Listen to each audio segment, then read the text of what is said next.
Uma boa noite a todos. Sejam bem-vindos.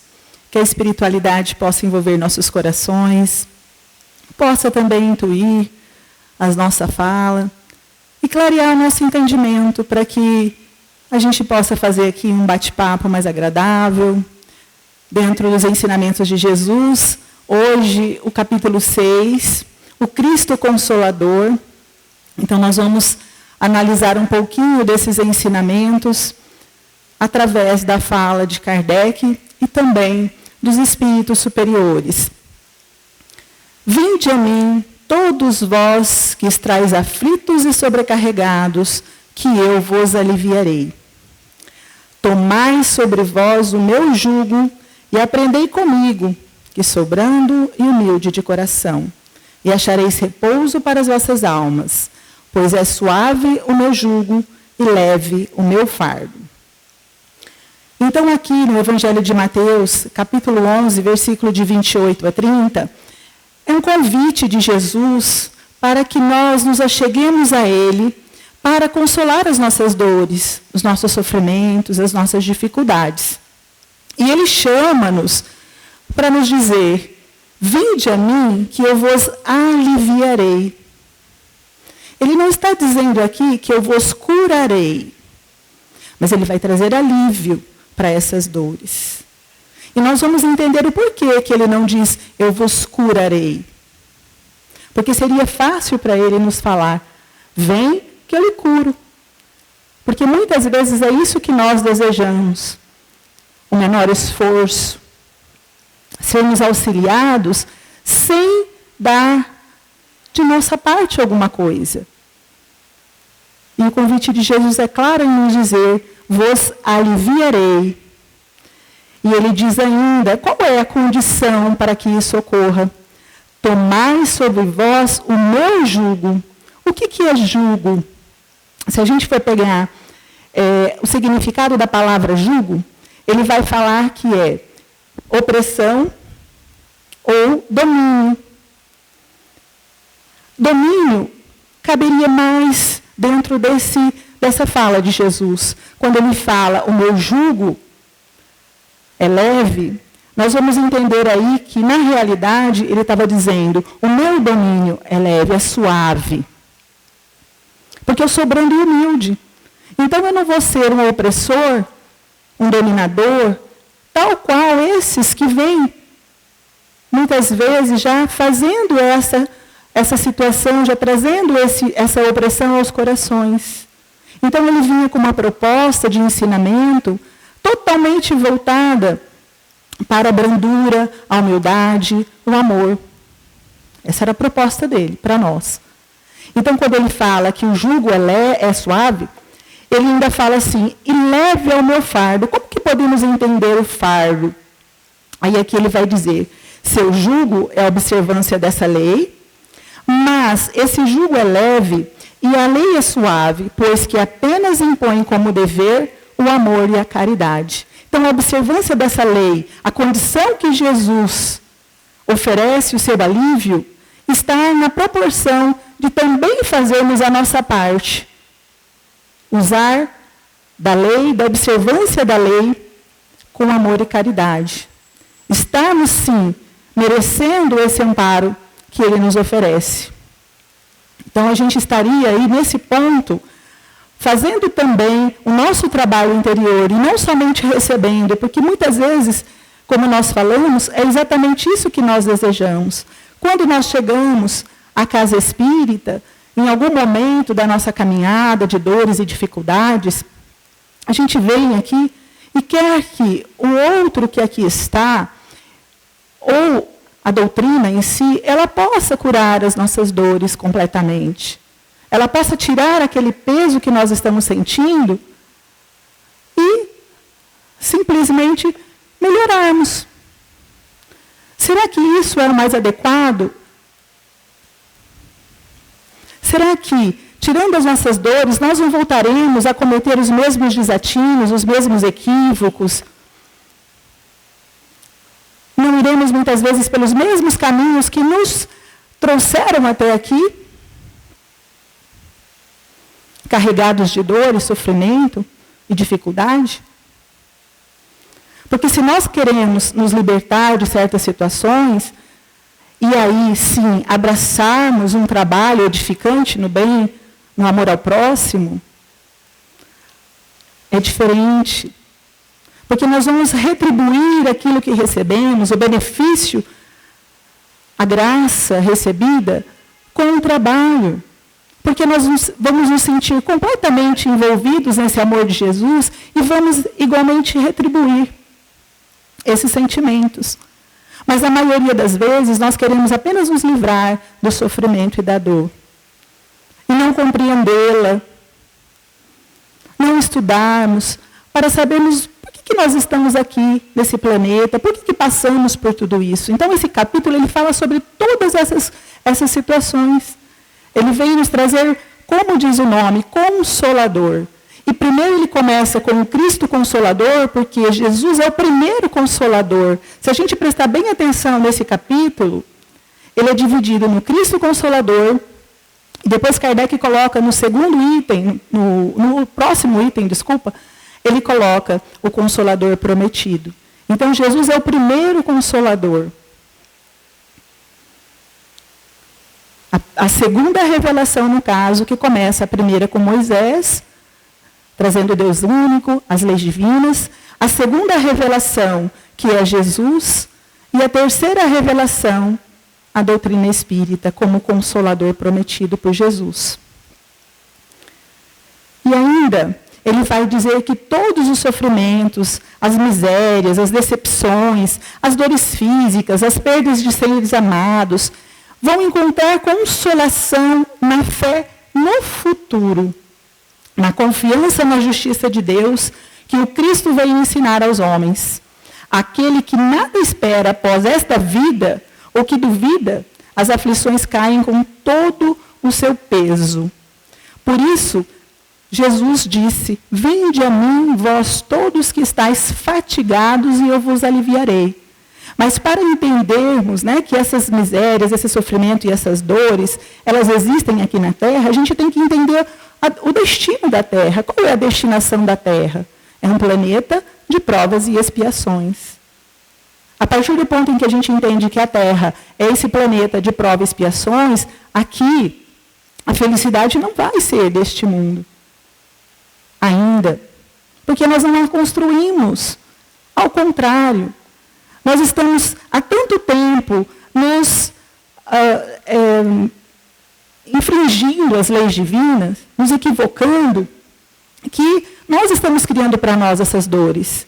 Não é Deus que está mandando nenhum tipo de dor para nós. Pelo contrário, muitas vezes a gente pensa, mas Deus esqueceu de mim. Onde está Deus que não vê que eu estou sofrendo?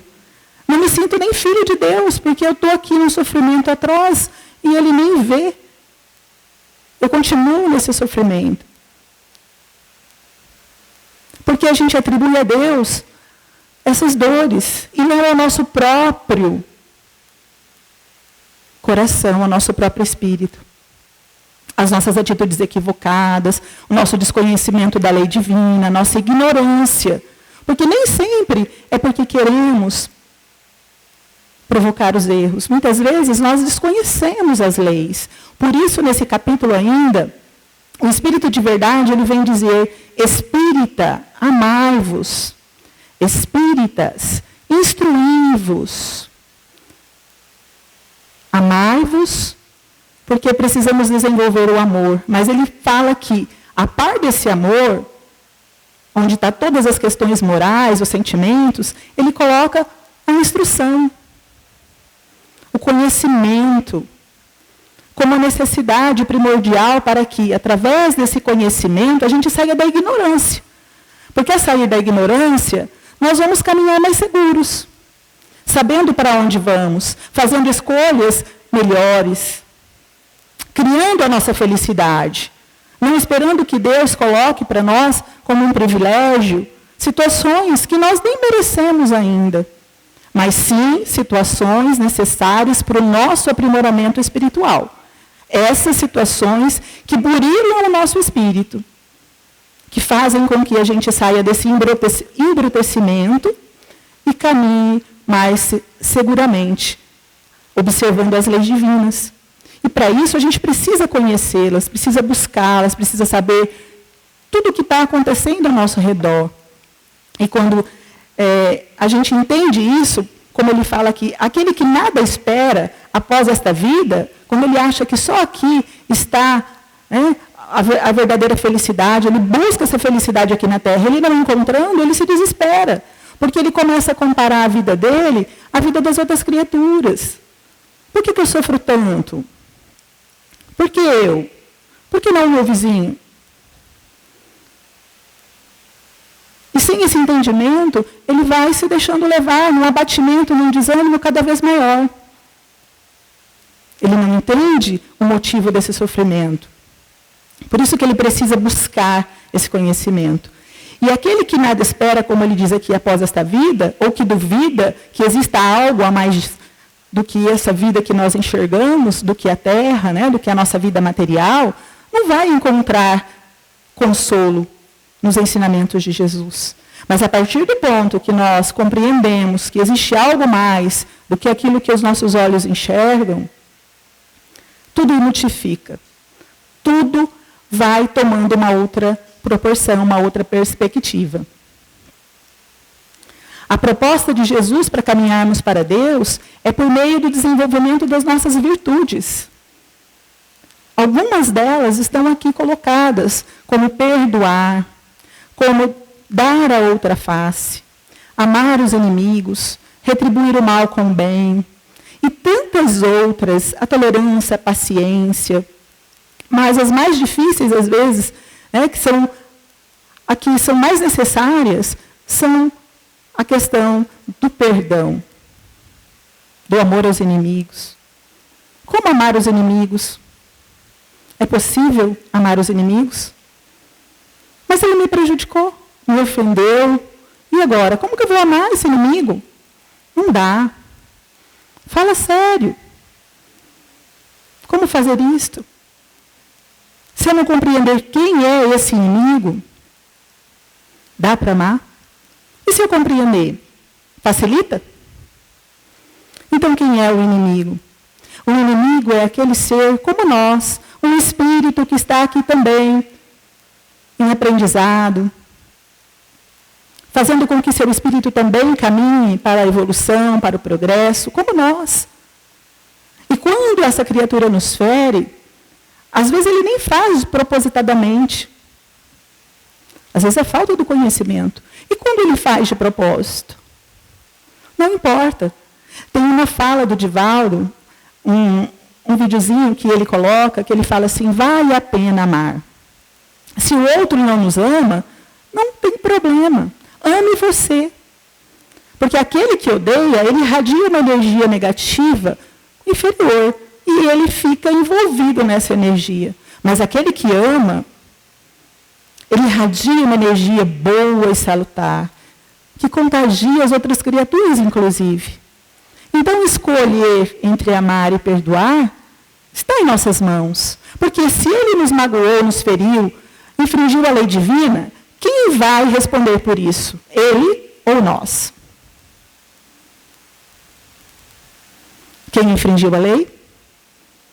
Se foi ele, é ele que vai ter que responder perante a sua própria consciência.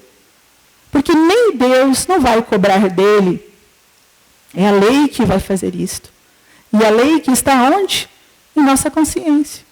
Essa lei sábia e justa está em nós. Então, todas as vezes que nós infringimos a lei, em efeito rebote, ela vai fazer a cobrança. Não precisa que a gente faça nada. Nem aí, até mesmo dá para a gente abdicar da vingança. Porque a justiça de Deus é perfeita. Ela não erra. Não erra nem o endereço. Então, por isso, com esse ampliar do conhecimento espiritual, nós vamos enxergando por outros ângulos tudo aquilo que podemos fazer, sim, se quisermos melhorar, se quisermos crescer e evoluir. Não deixar para amanhã mais. Porque hoje nós estamos percebendo que só depende de nós, não vai depender do outro. Porque se o outro não quiser nos perdoar, é ele que vai ficar preso, algemado, a dor, o sofrimento, as mágoas e as angústias. Nós vamos nos libertar dessas amarras e vamos caminhar e seguir, fazendo o bem que a gente poderia até fazer para ele e para outras criaturas. Porque não vai faltar a oportunidade da gente fazer o bem. Não vai faltar a oportunidade para a gente amar. Não vai faltar oportunidade para o nosso crescimento. Porque Deus sabe, no fundo de cada coração, de cada filho seu, o que se passa de verdade. A gente não precisa nem ficar falando. A gente fala porque é uma necessidade conversar com Deus. É quando a gente se entrega no momento de uma prece, de uma oração. Como é bom quando a gente pode acalmar as nossas situações diárias, do cotidiano, aquelas atribulações, e dar aquela parada, respirar fundo e falar com Deus. Acalmar a nossa alma, sentir uma paz profunda. E quanto mais a gente se envolve na prece, melhor a gente se sente. Nós estamos nutrindo o nosso espírito nesse momento. Como é bom a gente sentir essa paz. E quando nós estamos com a nossa consciência tranquila, porque não estamos mais ligados a mágoas, o nosso altar, que é o nosso próprio coração, está puro. Ele está oferecendo a Deus as melhores energias, inclusive. Olha como isso é bom.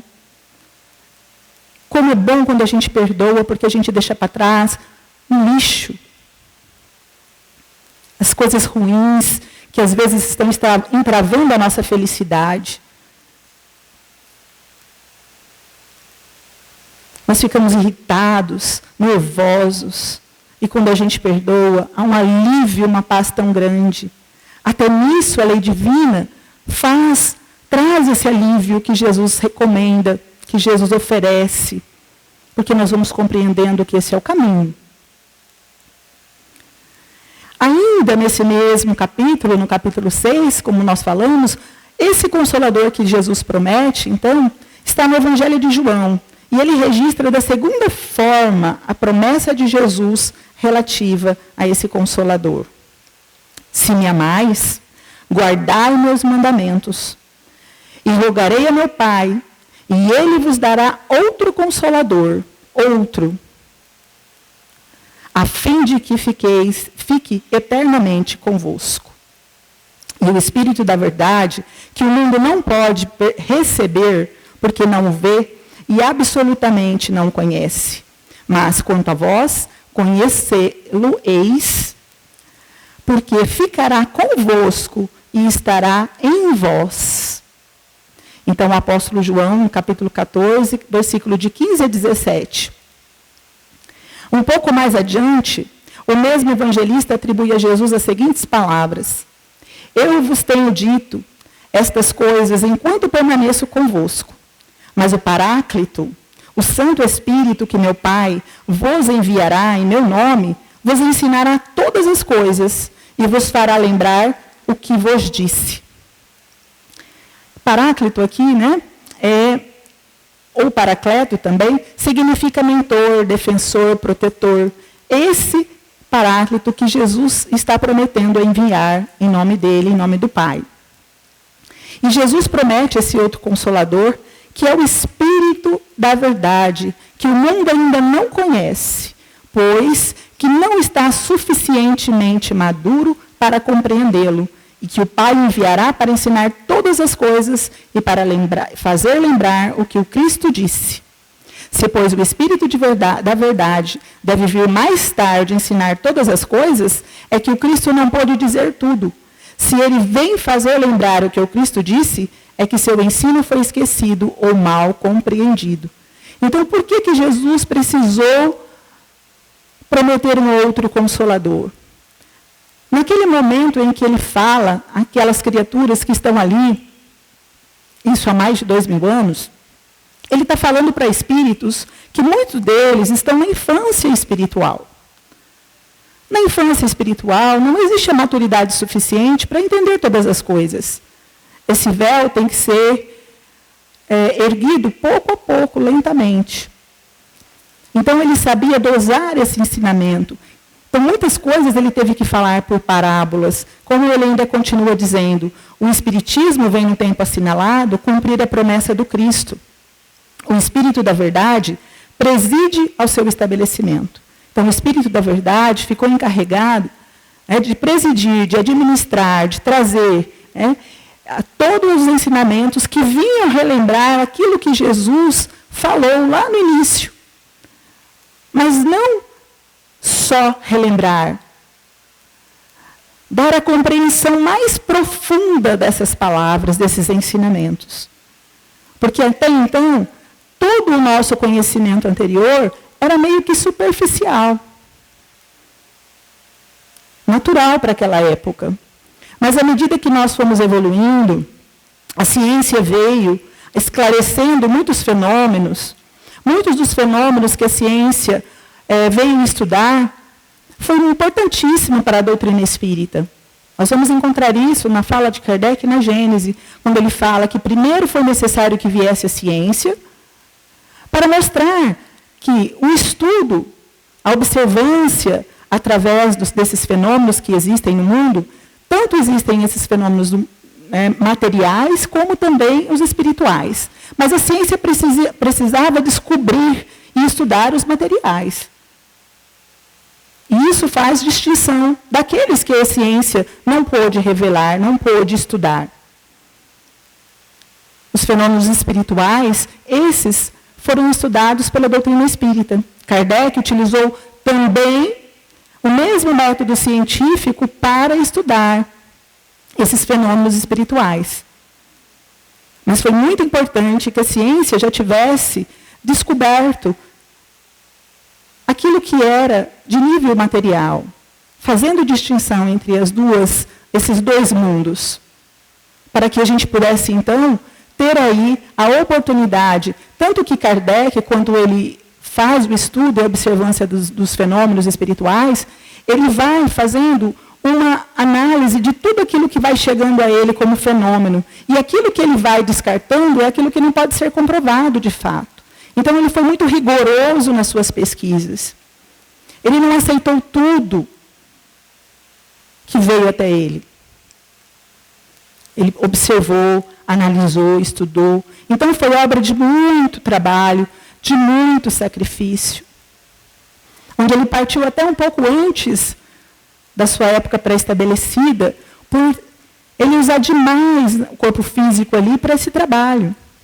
Na biografia de Kardec, nós vamos ver que ele foi advertido, inclusive, pelos médicos, que se ele continuasse, quando ele passa mal, se ele continuasse naquele mesmo ritmo de trabalho, ele ia sucumbir.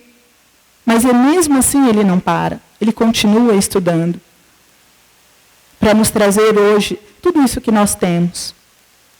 Esse entendimento cada vez mais principalmente abrangente, esmiuçando, porque os nossos irmãos que hoje estudam, estudiosos maiores da doutrina, estão aí, a gente vê muito na internet, eles conseguem esmiuçar ainda mais tudo aquilo que Kardec também deixou. Então, a compreensão cada vez maior, com a nossa compreensão também, o nosso amadurecimento, tanto na parte intelectual como na parte moral, facilita hoje a gente entender melhor esses ensinamentos. E aí, ele fala que ele chama os homens à observância da lei, ensina todas as coisas, fazendo compreender o que o Cristo só disse em parábolas, porque ele não podia dizer mais, além daquilo. Mas as parábolas são historietas, que facilitam hoje o entendimento, porque elas ficaram gravadas. Uma historinha que a gente consegue, da mesma maneira hoje, fazer a compreensão, a interpretação, mas cada vez mais profunda por entendermos o lado espiritual. O Cristo disse que ouçam os que têm ouvidos para ouvir. O Espiritismo vem abrir os olhos e os ouvidos, porque ele fala sem figuras e alegorias. Então, nesse ponto, ele tira todo o sentido figurado que Jesus deixou, usando palavras cotidianas, porque a parábola de Jesus, ela usava a linguagem mais simples possível. Aquela que falava de encontro aos corações na época. Ele pegava situações da vida da criatura ali, humana, encarnada, para exemplificar, para falar de Deus. Uma parábola que a gente gosta muito é a parábola do filho pródigo.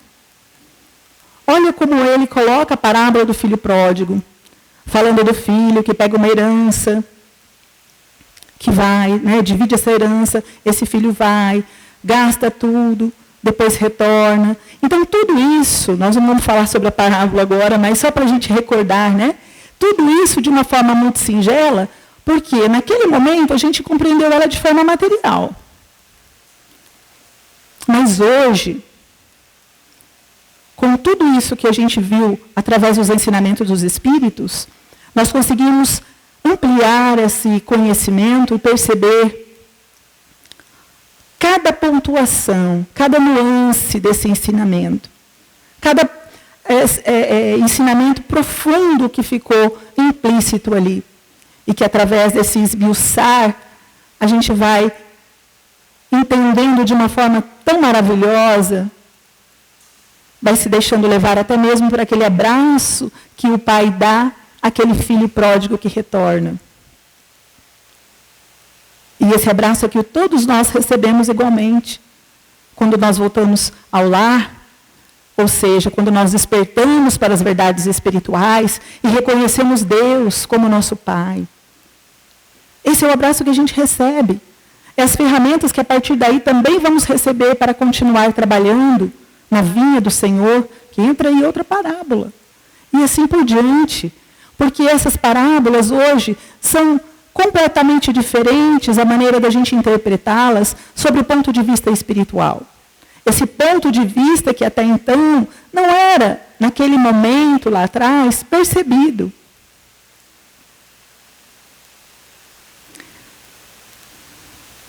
Ele levanta esse véu propositalmente lançado sobre certos mistérios e vem, por fim, trazer uma suprema consolação aos deserdados da terra e a todos os que sofrem, ao dar uma causa justa e um objetivo útil a todas as dores. Disse o Cristo: bem-aventurados os aflitos, porque eles serão consolados. Mas como se pode ser feliz por sofrer, se não se sabe por que se sofre? O Espiritismo revela que a causa está nas existências anteriores e na própria destinação da Terra, onde o homem expia o seu passado. Então, muitas das nossas dores não se encontram agora, diante da nossa vida aqui, atual. Por isso que, muitas vezes, nós não sabemos por que estamos sofrendo. Mas eu sofro tanto, mas eu sou bom, eu faço bem. Eu estou aqui na casa espírita, eu estou trabalhando. Será que Deus não está vendo que eu estou trabalhando? Eu venho aqui todo dia, eu tomo passe. Eu faço isso, eu faço aquilo, faz uma lista daquilo que a gente realiza aqui. Como se a gente tivesse privilégios. Por que estamos trabalhando? Ao contrário. Nós estamos trabalhando porque precisamos. Porque já perdemos muito tempo lá atrás. E aí hoje, quando nós começamos a quitar as nossas dívidas perante a lei divina, que bom que estamos trabalhando, porque senão poderia ser pior. Nós poderíamos estar em situações mais infelizes se não trabalhássemos, se não estivéssemos fazendo algo em favor de nós mesmos, porque quando nós fazemos algo para alguém, nós não estamos só ajudando alguém, nós estamos principalmente nos ajudando. Porque aquele bem que fazemos vai auxiliar o outro, com certeza, mas também vai nos auxiliar.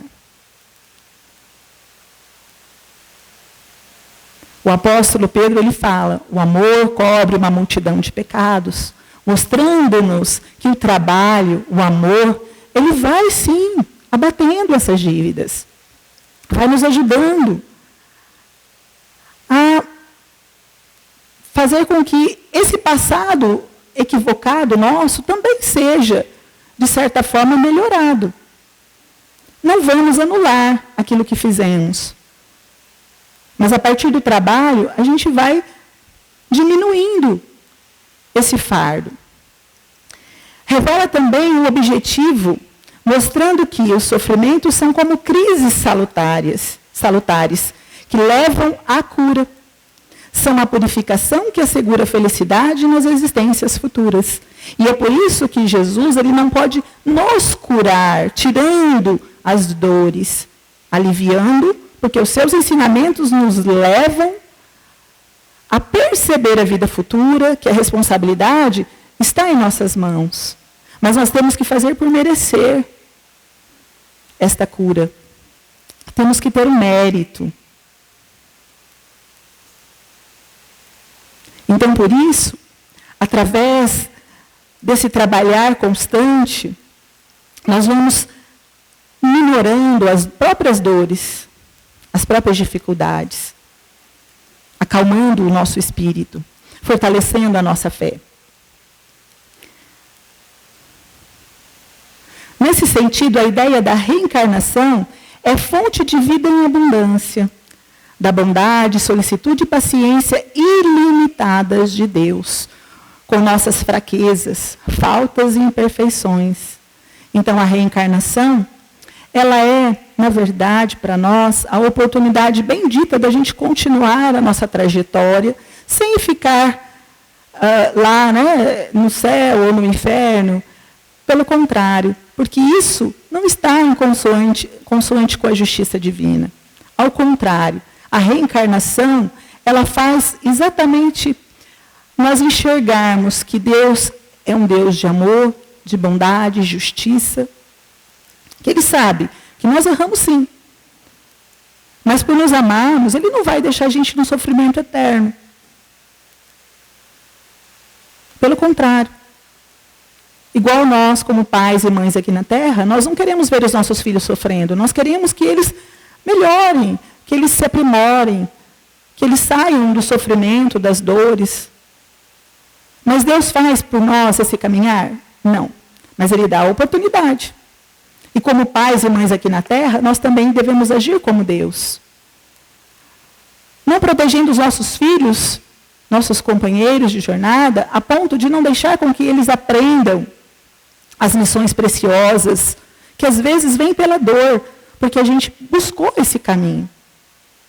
Podemos estar ali ajudando a criatura a carregar a sua cruz, mas não podemos carregar por ela. Isso é muito importante. Porque todos nós aqui na Terra temos o nosso passado a expiar, temos as nossas provas, temos compromissos que assumimos, todos, sem exceção. Aqueles que são missionários, se a gente puder falar em exceção, são esses.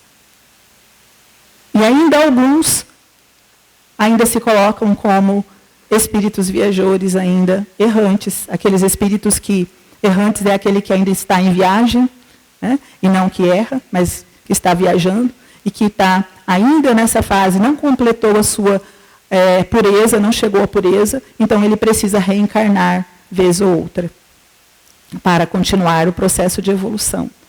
Então, todos nós estamos praticamente assim, quando somos espíritos aqui, em prova e expiação. Estamos nessa caminhada de aprendizado. As causas das aflições, remotas e atuais, nos mostra aí a justiça das aflições, a justiça de Deus. Ninguém está sofrendo porque Deus o quer. Porque Deus está impondo o sofrimento. Mas está sofrendo porque Ele é o autor das suas próprias dores. A cada um segundo as suas obras. Nós procuramos a dor quando desviamos do caminho, quando queremos, muitas vezes ainda por nossas imperfeições, o caminho de uma felicidade ilusória aqui na Terra. Correndo atrás dessas ilusões, nós vamos, às vezes, deixando os valores espirituais de lado e procurando os valores da matéria. E nos equivocando, nos deixando levar. Quando a gente acorda, já estamos no mundo espiritual. E não deu mais tempo. E é lá que a gente vai tomar essa consciência, muitas vezes, nessa contabilidade divina. Mas vem aí de novo a reencarnação, para a gente continuar. Não desistir, não. Para a gente continuar sempre. Porque mesmo que a gente possa não ter conquistado tanta coisa, alguma coisa a gente deve ter levado de bom. Porque é difícil o espírito que não aprende alguma lição numa encarnação. Por mais que ele tenha sido totalmente cruel, insensível, insensato, ele aprendeu algo. Alguma coisa ele leva, por menor que seja. Que bom que Deus age assim para com todos nós. E aí ele fala do processo reeducativo, a dor. Porque muitas vezes a gente vê a dor, né, como algo, como castigo, como punição divina. E ele está dizendo que não, que a dor é como um processo de educação da nossa alma. É a pedagogia divina. Na lei de causa e efeito, jamais há punição, mas apenas reparação. Primeiro, arrependimento. Na maioria das vezes a gente acorda, arrepende, e aí a gente repara. Porque também só arrepender vai bastar. Tem que reparar. Reajustarmos novamente com a lei divina. Aprendendo, consertando aquilo que foi, de alguma forma, desmanchado por nós. O enfrentamento das situações que nós vamos vivenciar aí promove o desenvolvimento de suas potencialidades perante essas questões, porque não mais as vê como castigo e punição, mas como caminho de evolução. Então, nesse ponto, quando a gente já está enxergando que não é punição, mas é uma oportunidade de evolução, nós vamos nos agarrar a essa situação como oportunidade mesmo, como experiência, como luta, para que o nosso espírito não fique mais para trás, mas sim que ele possa promover esse processo de evolução. E aí ele diz, pode sim, assim, escolher como enfrentá-las. Através dessas provas e expiações, nós temos o livre-arbítrio de escolher enfrentá-las pela dor, continuando aí, patinando na situação, ou pelo amor, como nós falamos. Nós temos a oportunidade de escolher. E quando nós escolhemos pelo amor, a gente pode, inclusive, colaborar com outros corações que estão ao nosso lado. Porque com o amor a gente vai trabalhar. A gente vai retribuir o bem que a gente recebe. Buscar a caridade, o amor ao próximo. E com isso nós vamos colaborar com Jesus. Colaborar com aqueles que estão no nosso lar, com os nossos familiares. Olhando esses irmãos com tolerância, com paciência, como criaturas como nós, que também estão nesse mesmo caminhar. E como espíritas, muitas vezes nós temos maior responsabilidade ainda, porque temos conhecimento. O que às vezes aquele outro que está do nosso lar possa não ser espírita, não tem. A responsabilidade é aumentada para nós que temos esse conhecimento. Mas que bom! Porque quando nós enxergamos isso, significa que estamos mais maduros. Já demos um passinho à frente. E sobre o ponto de vista espiritual, ele pode sentir todo o amparo. Pode, inclusive, enxugar as lágrimas, porque sabe o peso das dores, porque também experimenta ao seu turno, porque também as experimenta. Então, como nós experimentamos a dor, nós podemos, da mesma maneira, como também tivemos o consolo, a compreensão dessa dor, já não mais choramos, mas arregaçamos as mangas e trabalhamos, enfrentando as dificuldades, nós também vamos fazer o mesmo, levando esse consolo e auxílio àquele que está do nosso lado, da mesma forma que nós recebemos esse consolo e auxílio. E não vamos estar sozinhos.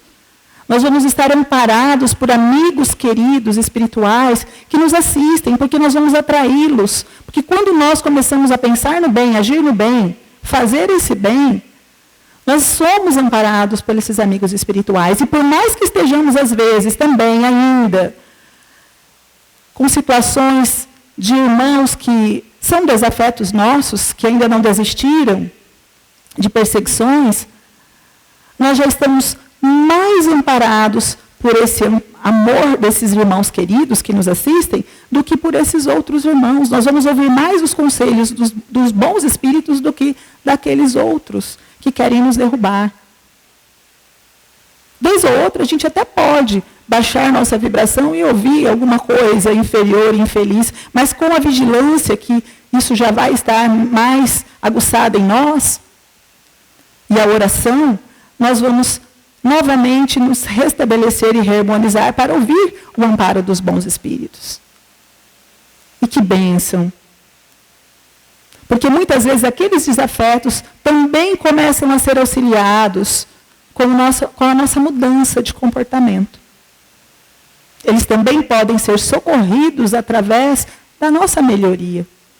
Porque eles começam a pensar, nossa, ela já não é mais a mesma, ele já não é mais o mesmo. Aquela criatura que me feriu lá atrás está tão modificada. O que será que ajudou a fazer esse processo? E às vezes ele se aproxima mais diante do Evangelho no lar, diante de um passe, diante aqui do tratamento que é feito nesse momento em que estamos aqui, numa palestra pública. É um tratamento maravilhoso, onde a espiritualidade está nos assistindo nesse instante, socorrendo a cada um de nós, sem dúvida nenhuma. A pleide de espíritos que estão aqui nesse instante, amparando a cada um com as suas necessidades, embora a gente não veja, é um trabalho maravilhoso e incessante. O simples fato de estarmos aqui já faz a diferença.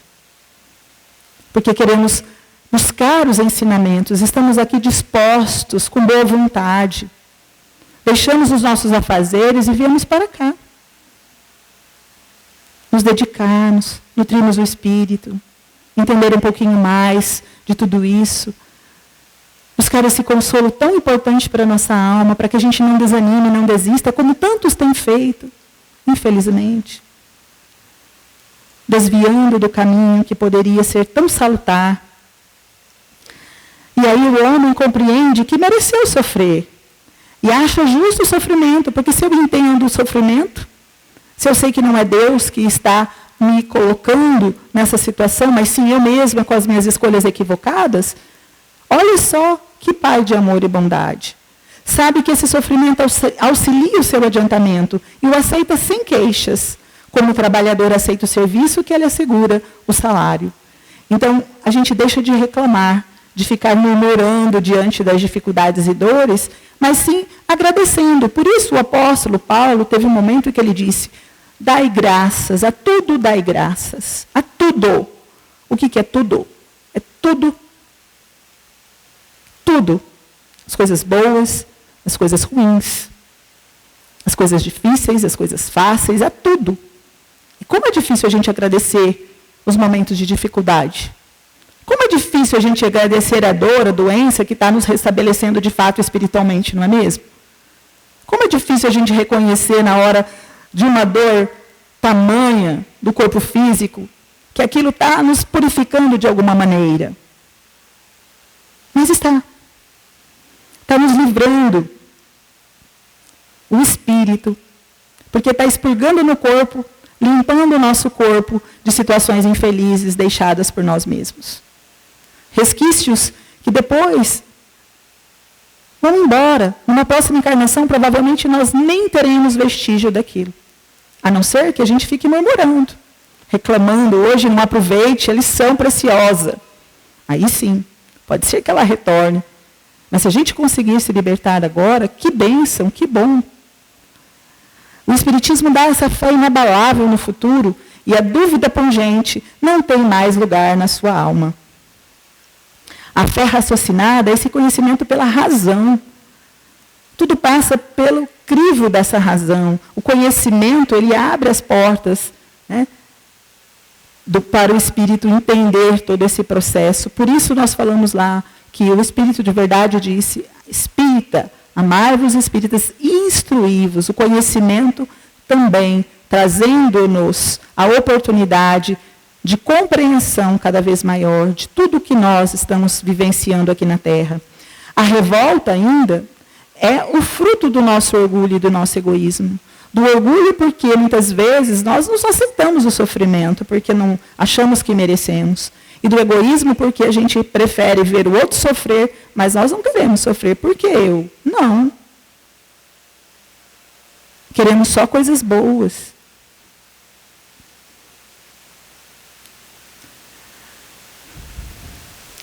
O Cristo Consolador propõe que tenhamos coragem diante da dor, porque a dor é um processo de aprimoramento espiritual. Então, a importância dessa coragem perante a dor é justamente aquilo que falávamos anteriormente. Porque o espírito que não tem essa compreensão, facilmente ele abandona a vida, ele desiste, cai em desânimo, cai em depressão, cai no suicídio, tanto naquele que é indireto, como no suicídio direto. O indireto é aquele que André Luiz nos fala, que muitas vezes, diante das dores e dificuldades, a criatura procura válvulas de escape, como a bebida, as drogas, tantas outras situações infelizes, para ela tentar acalmar esse coração, mas ainda se iludindo muito mais do que antes. E no suicídio direto é quando ele não vê razão para estar vivendo, porque ele não entende nada disso. A dor começa a ficar tão pungente, que ele acaba desistindo da vida. Acha que assim sofrerá menos. Mas é justamente a doutrina nos falando da vida espiritual, é mostrar que é uma grande ilusão, um grande engano sairmos por essa porta, desistindo da vida. Porque vamos encontrar ainda mais dores, mais sofrimentos. Infelizmente.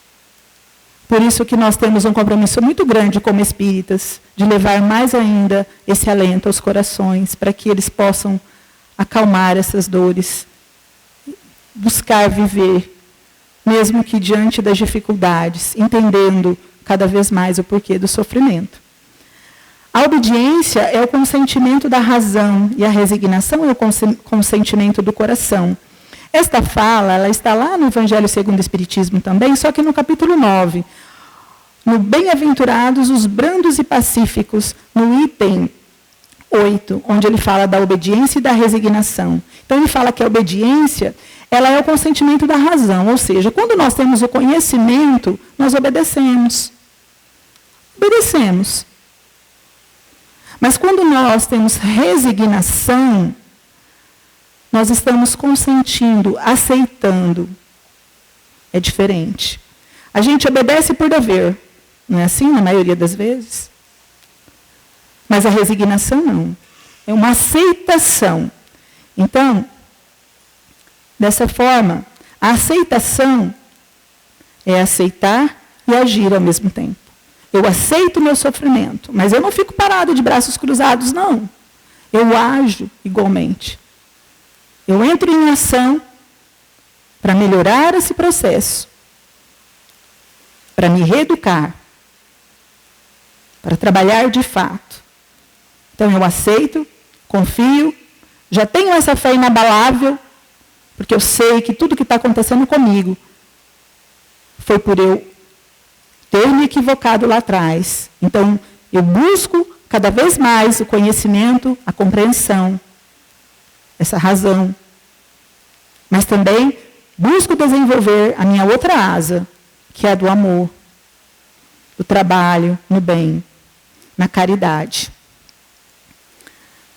E as fontes ainda, de consolação pelo Espiritismo, é porque o homem sabe de onde vem. Ele é esse Espírito eterno.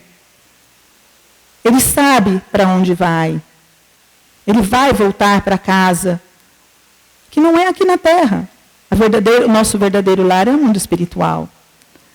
E ele sabe por que está aqui. Ele está de passagem. Está em aprendizado, está em burilamento. Porque sofre temporariamente e vê em toda parte a justiça de Deus. Porque agora ele compreende. Ele sabe que todas as almas são criadas iguais, de um mesmo ponto de partida, com a mesma aptidão para progredir, usando o seu livre-arbítrio. Ele sabe de tudo isso, porque a justiça é perfeita e não vai dar aos seus filhos privilégios algum. Todos nós estamos nessa mesma caminhada, saímos das mãos de Deus, simples e ignorantes, e vamos chegar lá perfeitos. Vamos retornar perfeitos.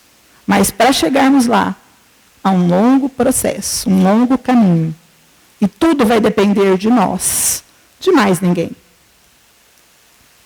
Não há criaturas deserdadas, nem mais favorecidas que outras, independente de credo, raça, origem social, todas devem trabalhar para progredir. Todos nós temos que trabalhar. Não há seres eternamente destinados ao mal, e a ele devotados, como os demônios, que nada mais são do que espíritos ainda atrasados na evolução moral, mas que avançarão e se melhorarão. Então, todos esses irmãos que estão equivocados vão se melhorar, vão chegar lá, como todos nós. Talvez o mais consolador para nós é saber que a alma progride, sem cessar, através de uma série de existências até que possa alcançar o grau de perfeição que pode aproximá-la de Deus. Não há retrocesso na evolução do espírito, tudo progride. Ele pode estacionar, mas jamais regredir. Pode ficar estacionado por tempos, por anos, séculos, mas chega uma hora que a dor vai estimulá-lo. Muitos ainda estamos há várias reencarnações andando em círculos, preocupados em juntar tesouros aqui na Terra, dominar a muitos e entregar-se às paixões, buscando uma felicidade ilusória e transitória. Mas a lei do progresso nos convida, e ela é imperiosa, a crescermos, queiramos ou não. Vamos crescer com ou sem Jesus. Sem Jesus, um caminho de distração. Com Jesus, é o autoconhecimento, é o melhoramento, é o aprimoramento, é o trabalho, é o esforço, o verdadeiro esforço. Muitas vezes, nesses caminhos de distrações que voam como vento, montamos nossos sonhos nas altas expectativas que certamente se desfazem em frustrações. Quantas vezes projetamos filhos perfeitos, olha aí, esposas e maridos perfeitos, família perfeita, vida perfeita, grande ilusão. Também não encontraremos esperança no dinheiro, no carro do ano, no status financeiro, porque nenhum deles tem o poder de enxugar as lágrimas de uma família que tem usuários de drogas, de alguém que tem seus dias contados por causa de uma doença terminal, ou de uma mãe que perdeu seu filho. Nada disso, dos bens da terra, podem consolar. Uma mãe, um pai, pode trazer conforto. Onde está a sua esperança?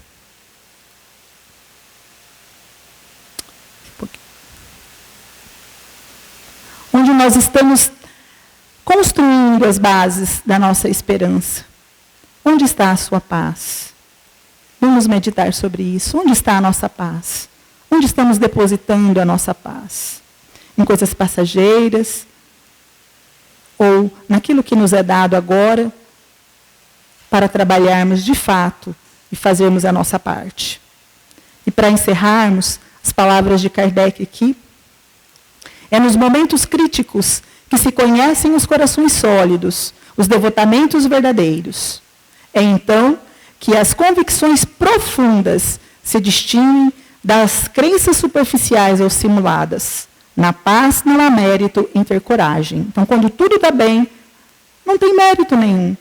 Mas é nessas situações diferenciadas que a vida nos oferece, nas provações, é que crescemos. É que melhoramos cada vez mais, quando enfrentamos ela com coragem, resignação, com amor e a certeza da felicidade futura, não aqui na Terra, mas da felicidade verdadeira, que ninguém pode nos tirar. Muito obrigada, meus irmãos, a paz para todos nós.